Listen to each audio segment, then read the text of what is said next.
Well, this is episode 3 of our podcast with Robert Hayes. We have Jim Lang, our Director of Guest Services. In a couple minutes, we'll let him introduce our special guest. My name is Bill, and as we've been telling you, we don't have a clue what we're doing, but we know that these are really, really crazy times. I went to Stop and Shop today, Robert. I took my opportunity as a 65-year-old man. Between 6 and Yeah, 7:30. between 6 and 7:30, we could go to the grocery store and shop, and it was crazy. There were so many senior citizens there, and I stood in line for almost 25 minutes to get a couple items. That's crazy. And just listening to people talk, they're just confused, they're mad, they're upset, they're scared. And I was thinking as I was standing there about the hymn, Like a River Glorious. There's a really neat story about that hymn. Like a River Glorious was written by Frances Havergal, and she went on a vacation in Wales and came back with a very severe cold. And she was accompanied by inflammation of the lungs. When she discovered how ill she was, thinking that she may die, she was prompted to write this next hymn, Like a River Glorious. And she did survive that illness, and later that year she wrote the hymn, Like a River Glorious, that we know today, in which she pointed to the source of her perfect peace, stayed upon Jehovah, hearts are fully blessed, finding as he promised perfect peace and rest. So I'm going to play that for you now. Now, some people have asked me why I do this, but at the piano, I play this way at the beginning, the first verse, and they want to know why I do that, and I don't know why, just because I can. That's cool. So, Yeah, I would get very confused doing that. yeah, well, I'm confused, so it works for me. Good, let's play. All right.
Somebody needs to hear these words today. Like a river glorious is God's perfect peace, over all victorious in its bright increase. Perfect, yet it floweth. Fuller every day. Perfect, yet it groweth. Deeper all the way. Hidden in the hollow of his blessed hand. Never foe can follow. Never traitor stand. Not a surge of worry. Not a shade of care. Not a blast of hurry. Touch the Spirit there. Every joy or trial falleth from above, traced upon our dial by the Son of Love. We may trust him fully, all for us to do. They who trust him wholly find him wholly true. Stayed upon Jehovah, hearts are fully blessed, finding as he promised, perfect peace and rest. And in the midst of the chaos of what's going on in our world right now, I pray that today you will experience God's peace like you've never, ever experienced it before. And what's cool about we can't do any conferences, we can't do any retreats, we're sort of shut down. But the ministry of addiction recovery continues through the ministry of Barbara's Place and the Colony of Mercy. And Jim, you shared with me a pretty incredible story about one of the young men that it's in your Monday night group. And for our listeners, Kenny is scared to death. And I told him he doesn't need to worry about you. You're going to love what God has done and is doing in his life. Let's talk about it. So I wanted to introduce you to Kenny. Kenny is in the Colony of Mercy, our 4-month program here for men.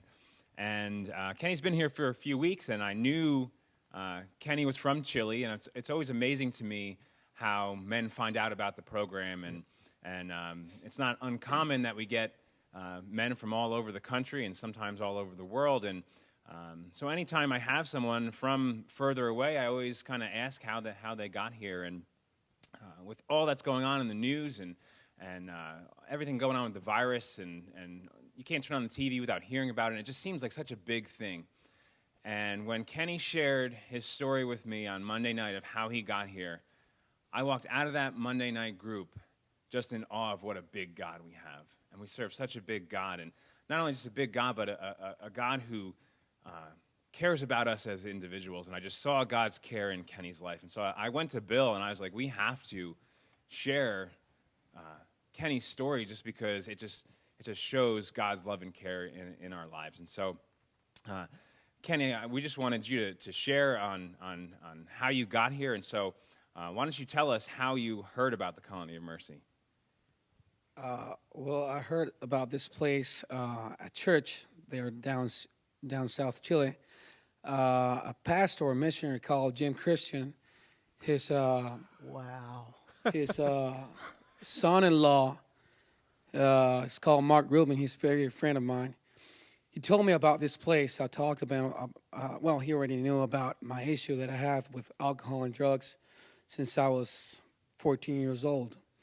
And he told me about this place, and I was like, I will think about it. You know, I didn't want to be here 4 months here or leave my wife and daughters there in Chile, you know. So I thought about it, you know. I said, but saying no to myself.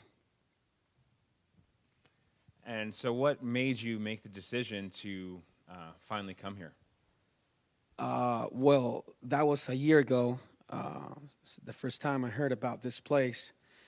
And, well, in my life and my issue, I was doing wrong stuff, you know. I was probably every day, you know, getting myself high or drinking. And suddenly just my wife, she kicked me out of my house, and I started to live in a small room in a bad neighborhood. And,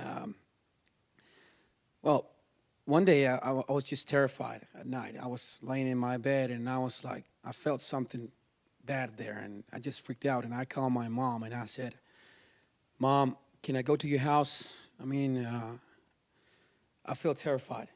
She said, yeah, come over. And that was like 3 o'clock in the morning. So I just walked to my house, you know, my parents' house, and my wife and daughters, they were there in my parents' house.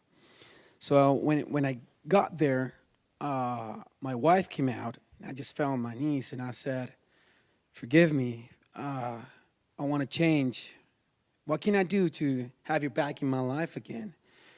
She said, the only thing you can do is come here to Keswick. That's the only thing you can do, and you will take me back into your life. And I said, okay, yeah, I will do that. I'll do whatever it takes to do that, to have you back in my life with my daughters. So when my mom, she came out, and she said, I don't believe you. You know, you're always saying that. You're going to change, you cry, you wept, and you say you're going to change, but that's never true. And it's true, you know. So she said, you got to show me that you want to change. You got to show me that you want to go to Keswick, because you have to think that that's a lot of money, you know, it's a lot of time that we're going to invest for doing this, you know. And I want to help you, she said, but you got to show me that you want to change. Wow. So she said, get your passport, and we will start doing this. So I did it. I went to get my passport, you know, and I came with my passport in my hand. I said, Mom, here's my passport. She said, okay, Kenny, let's go grab all your stuff in your room. You're going to come back living in my house, but for one condition. You can't get out. I mean, you have to stay in my house. You can't even go buy groceries. You got to stay here in the house, because I literally just ran away from my house. And it was real tough. I was sweating all night. I was throwing up. I was shaking, you know, because I needed my stuff. And finally, that was over. And we called Tara Usman here. I called her. And I said that if it's any chance that I can travel here and be here with the guys from the colony. She said, yeah, absolutely. So she told me about that application form. And so she sent it to me. And I asked her, I mean, I'm from Chile, you know. I want to come here. How much long do you think that I'm going to be here? She said, like 3 or 4 more weeks. And I said, are you sure about that? Because, you know, I'm from Chile. I have to plan all this. I have to buy my airplane tickets and all this stuff. And she said, yes. So we bought it, you know. We bought the tickets, the airplane tickets. So I got the whole schedule up, you know. And the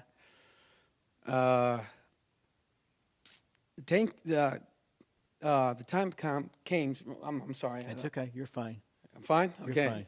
Sorry, my English, it's not very good. I'm from Chile, you guys. You have to understand that. You're doing great, I Kenny. just speak Spanish. But anyway, I was starting to read my Bible again. I started to pray again. And I said to the Lord, and I remember when I was in my room and I said, Lord, I'm in this dark place. I was just laying there on the floor, and I said, God, help me. Take me out of this place. I want to see your love again. Help me. I was crying. And so I said, if it's your will, you know, come in here. You open doors that no man can shut. And I was like, you know, thinking about a year coming here, something like that, you know. God did it like in 2 months. So I remember when I was in the bus station, I was with my mom, with all my family there. I kneeled into my girls, and I said, I love you, girls. I'll be praying for you, and you guys pray for me, too. I will see you again in the States, because my plan as a human being, you know, it's not going back to Chile. I want to start a new life here with my family, and they want the same thing. So I came here. I was traveling in the bus, you know, to Santiago, to the capital of Chile, to fly over all the way here, to here. And when I was sitting in that bus, I knew that Jesus, he was there with me, man. I just felt peace, you know. And I was with my mom at that moment. So we traveled all the way, 15 hours on the bus for getting to the capital of Chile, Santiago.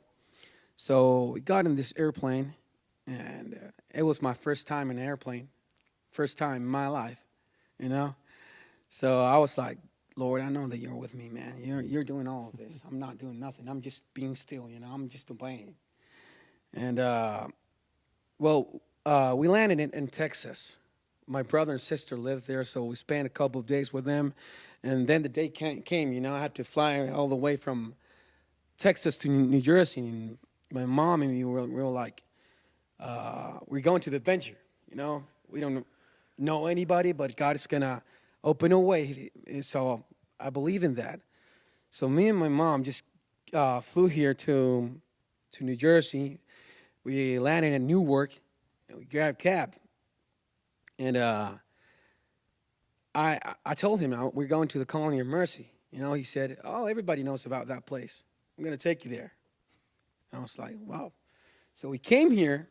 That was I don't remember the date, but it was a Wednesday night. I mean, it was a Wednesday.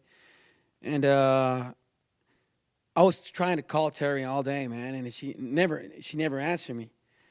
And when I came here, there was Pam People here, and the intake coordinator, because Terry's mom, she was in vacations. So I said, oh, that's the one. She didn't answer me. So I was like, hey, I'm Kenny. I'm from Chile, you know.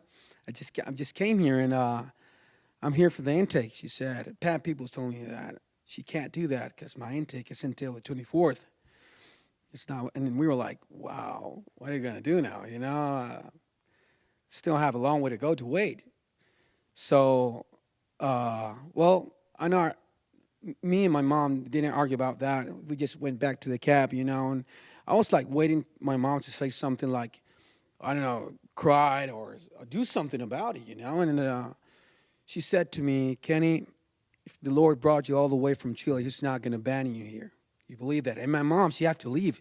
She had to go back to Chile. So we were thinking just to, you know, stay in a motel, stuff like that, or until the day comes. I don't know how to say that. You're good. So, we went to. My mom said, "This is what you're going to do.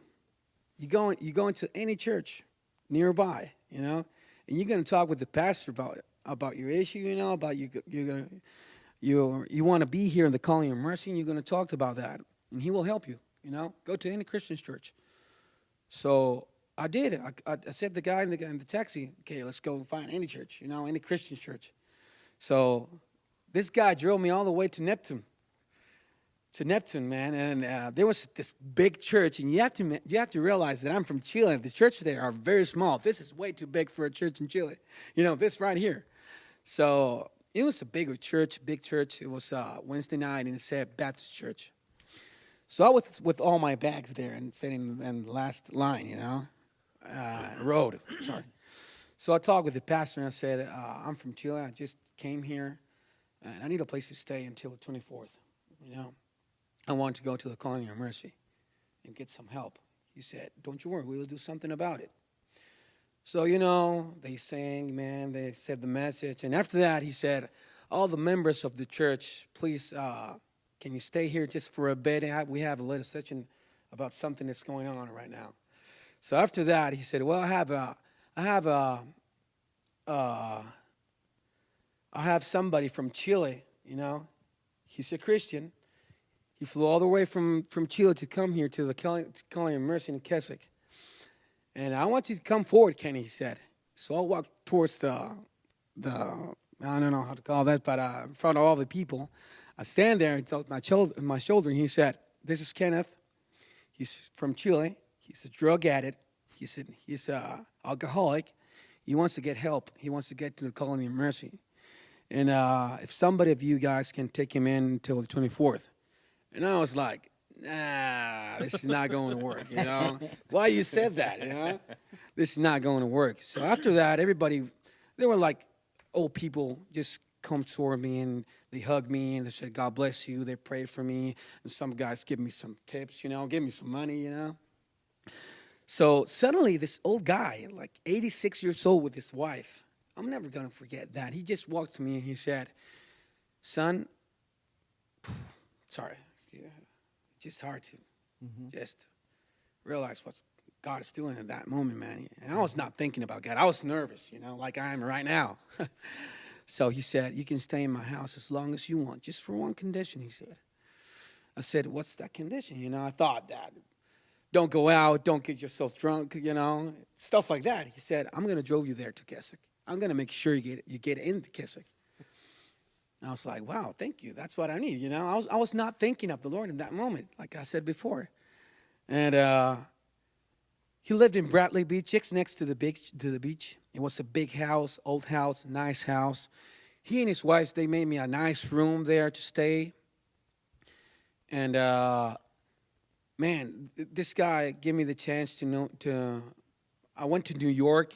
I went to Memorial 9/11. I went to the Statue of Liberty. I went to Times Square. I went to the subway. And you have got to understand, this guy's 86 years old, man, you know? And one day I was just praying to God in my bed, and I said, wow, God, I truly see your hand here. And I just want to ask him why he's doing this, man. I'm a drug addict. I'm an alcoholic. He doesn't know me. Why he's doing that? So I was in the dining room eating cereal, and then I asked him, sir, can I ask you a question? He said, yeah. Why are you doing this, you know? I mean, you don't know me.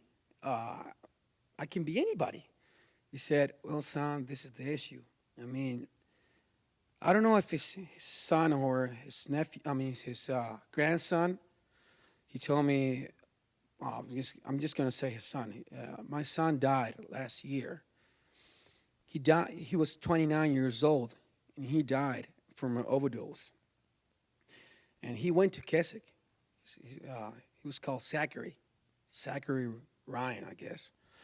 And he died. He quit Keswick. He didn't want to be here, and he died. And I know that the Lord brought you here to me. He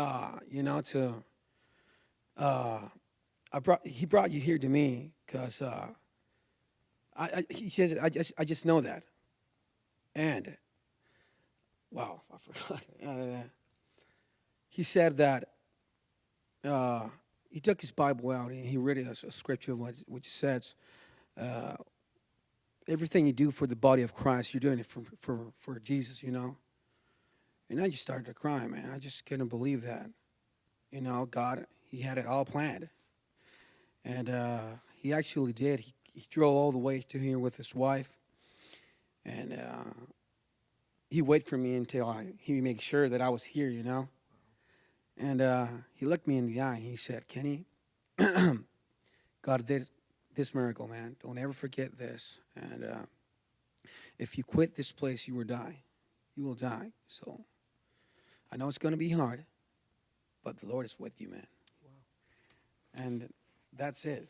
And that's what you need to remember today. You may be watching the news and you may be saying, God, where are you? Do you not know what's going on? So much confusion and chaos. If God can take a young man from Chile and bring him all the way to the United States so that his life can be transformed through the ministry of the Colony of Mercy, what makes us think that he can't see us through as we walk through what's happening in our world right now? And I can't wait to have you tell the rest of your story someday, because it's going to be absolutely incredible. But I can't help but remember these words from Scripture from Lamentations chapter 3. Yet I still dare to hope when I remember this. The faithful love of the Lord never ends. His mercies never cease. Great is his faithfulness. His mercies begin afresh each morning. I say to myself, the Lord is my inheritance. Therefore, I will have hope in him. And Kenny, you need to know, God has a plan for your life. He has a future and a hope. And it's going to be exciting to see how that story is going to unfold. You didn't come in the traditional way. You certainly didn't come in the traditional way. But God has his hand on your life. And many of you pray and give for the ministry of America's Keswick. And right now, it's really important for you to pray. It's really important for you to give so that we can continue to share with men and women that Jesus Christ is the only answer to addiction. Hey, Robert, it'd be a great segue for you to play that wonderful hymn written by a pastor who served right here in New Jersey, in Vineland, for many years and died in Ocean Grove. He wrote this amazing hymn, Great is Thy Faithfulness.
So our plan for the moment is we're going to do these podcasts Monday through Friday. And so the next podcast will be on Monday. But then, Robert, as you're coming here and you don't want to get out of breath, did you have that turkey for dinner last night? If you missed yesterday's podcast, tell them what happened. Oh my goodness. At the end of the podcast, I was looking out at the parking lot window. One of our staff members lives in an apartment just to the right of that window. And in the window comes the face of a turkey. Huge turkey. And I was like, anyway, it was for real. And after the podcast was over, we watched him just meander off. But I guess he wanted to be part of the podcast as well. That's cool. So every afternoon, 1:30 we're doing something special. 1:30 today, we'll be doing another Facebook Live worship music. And we share a little scripture. We play some piano pieces. Joyce sometimes comes along to sing. So we're going to look forward to doing that again today. Jim Lang is our Director of Guest Services, and his team are available to pray with you Monday through Friday, 8 o'clock to 5. If you've got a special request or you're just struggling and need somebody to pray with you, they're calling themselves the Prayer Busters. Oh, that's awesome. Yeah, I like so if that you name. call 1-800-453-7942, you can speak to one of those folks and they would be happy to pray for you. Again, we want to thank you for joining us. If this podcast has been an encouragement to you, please leave a comment. You can take that podcast link and share it with a friend. We'll look forward to seeing you on Monday. God bless.